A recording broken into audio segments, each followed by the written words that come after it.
mga ka-greenie, good day po mga ka-greenie, good morning po. At nandito ako sa aking blue boy na ipopropagate ko. Ikakat and tusok ko sila dahil mataas na. Ito ito yung mother niya. Ito yung kauna-unahan kong blue boy. Ito ay dala na ng katandaan. Hindi naman siya fungus or wala siyang problema. Basta ano na siya, old na kasi siya. Kaya ganyan na yung hitsura niya. At ito yung kanyang pinaka-offset, pinaka-baby. Mataas na rin, kaya pupugutan ko siya. Dito rin, magpupugot din ako dito. Tatapyasan ko sila para magawa ko silang ganyan, maging moon cactus panggamit. So, let's go! Propagate natin sila. Ang haba na ng nung offset niya. Ito muna yung uunahin ko. Gamit ako ng blade. Ikot ko lang siya. Sandali. So, dito ako magkakat para sagad siya sa kanyang mother.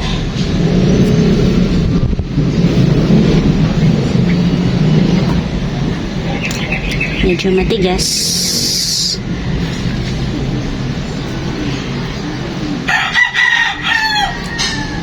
Wala kasi akong scissor, pero okay na rin to kasi pag gunting yung aking gagamitin, baka maano siya, hindi ko siya maputol ng pantay. Kaya ito na lang siguro kasi matanda na, kaya ang hirap-hirap na niya, tagal-tagal niya na kasi, kaya ang hirap-hirap na niya hiwain. Pero gayon pa man, matatanggal pa rin natin yan. Ayan, naputol na natin. Ayan po. So, lagyan lang natin ng cinnamon.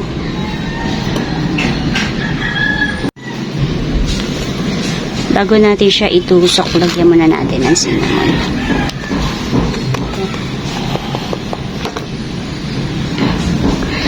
Dito ko siya ilalagay. Yan. Para kagaya nito. 4 sila.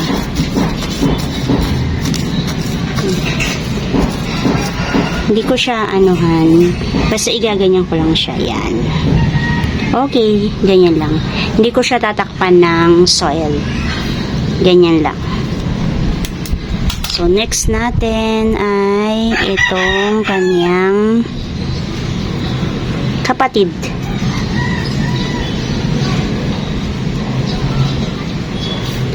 Magkakat din ako dito. Papantay-pantayin ko sila para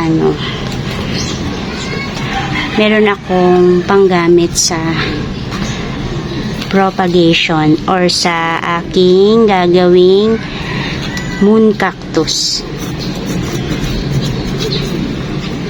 Urong lang natin para makita. So, naglagay na ako ng cinnamon. At igaganyan lang natin. Yan. So, 4 na sila. At medyo mataas na siya sa kanyang mother. Ganyan lang yung gagawin ko sa isa na to. Dahil ito ay ipapantay ko siya dito. Ganito lang kataas sila. So, eto puputulan ko na hanggang dito siguro. Yan. Kasi binabala ko talagang noon pa mag-wrap ako dahil marami akong pang-graph na mga variegated. Sayang naman.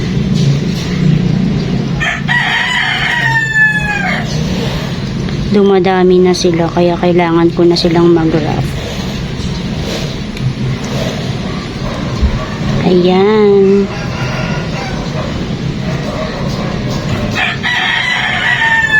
Okay. Ito, hindi ko muna siya lalagyan ng cinnamon. Ganito muna siya.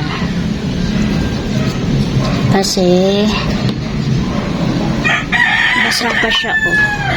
Mashi pa yung dito niya. Ayan. So, iintayin ko lang siya ma-dry. At ito, kahit ito, yung ito niya, hindi ko muna siya lalagyan ng cinnamon. Antayin ko muna siya ma-dry.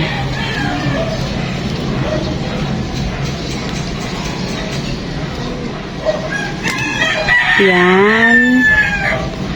Pa. At ito.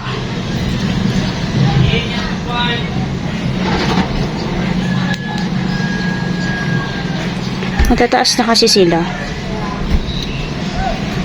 Etong apat na to, babies to, galing doon sa pinaka-mother niya. Grabe mag-produce nung mami niya na yun. Naka-anim na siya. Pagkatapos sa 6, ang taas na agad.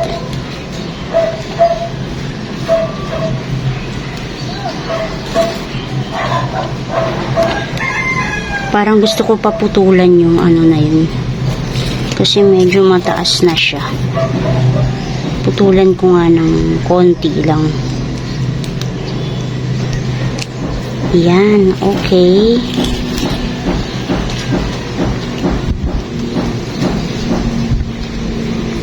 Ayan. Okay, nakatatlo ako.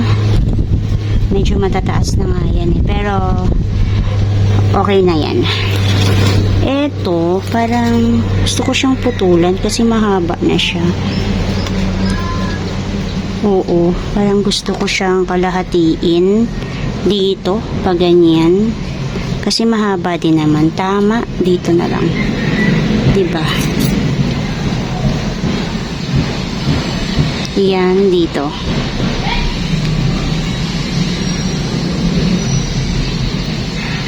Mahaba pa naman din siya. Kahit na pinutol ko siya, mahaba pa rin naman. Ayan, yes. Okay. 4. Sanda lang natin. And this one, hanggang dito siguro. Ayan.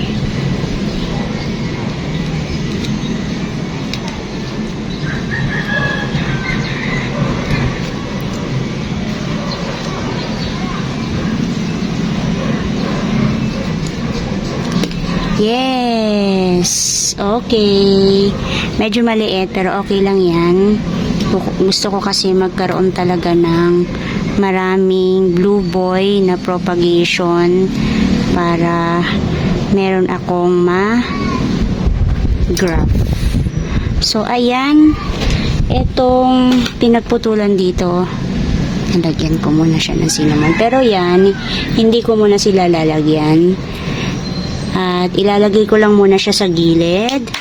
At itong mga pinagputulan ko na to, ayan, oh.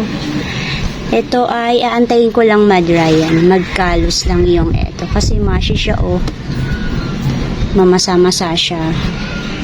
Baka magkapunggos or magkaroon ng problema. Kaya, ganyan muna sila. Lagay ko lang siya sa shaded area. And then, pag na-dry na siya, pwede ko na siyang ipatong sa kanyang soil. So, gusto ko lang ipakita yung aking golden barrel na aking kinat na tinapyas ko nung nakaraang araw. At eto siya, ayan po. So far, so good. Okay naman. Ayan. Nag-dry na po siya. Ngayon ko lang siya nilagyan ng cinnamon. Nag-dry na yung mga dito niya. Ito meron lang mashi. Pero so far so good. Okay naman. Yan. Yan yung natira at sana mabuhay siya. Sa mga susunod na araw, ay pwede ko na siyang ipatong, pero medyo meron pa siyang mamasa-masa dito. Ayan o. Tsaka eto. Antayin ko lang siya mag-dry ng sobra. At pwede na natin siyang mailagay sa dry na soil para magka-roots naman siya. Sana mabuhay pa siya, masurvive pa. So, ayan po ang aking ginawa ngayon. Ako lang ay nag-propagate ng aking blue boy. Yan, sana may nakuha po kayong tips sa araw na ito, sa video ko na ito, kung paano po ako mag-propagate or magpadami ng aking blue boy. Before po kasi ang aking blue boy ay 2 lang. Ayan lang po ang aking blue boy. Ito lang. And then, naging ganyan na siya kadami. And that's it for today mga ka-greenie. Kung love po ninyo at nagko-collect din po kayo ng mga plants, kagaya ko po, cactus and succulent, please po, pa-like po ng video ko na ito, pa-share na rin po, and don't forget to subscribe. Ana Doran. Thank you Lord sa araw na ito. May God bless you all. Bye-bye po mga ka-greenie.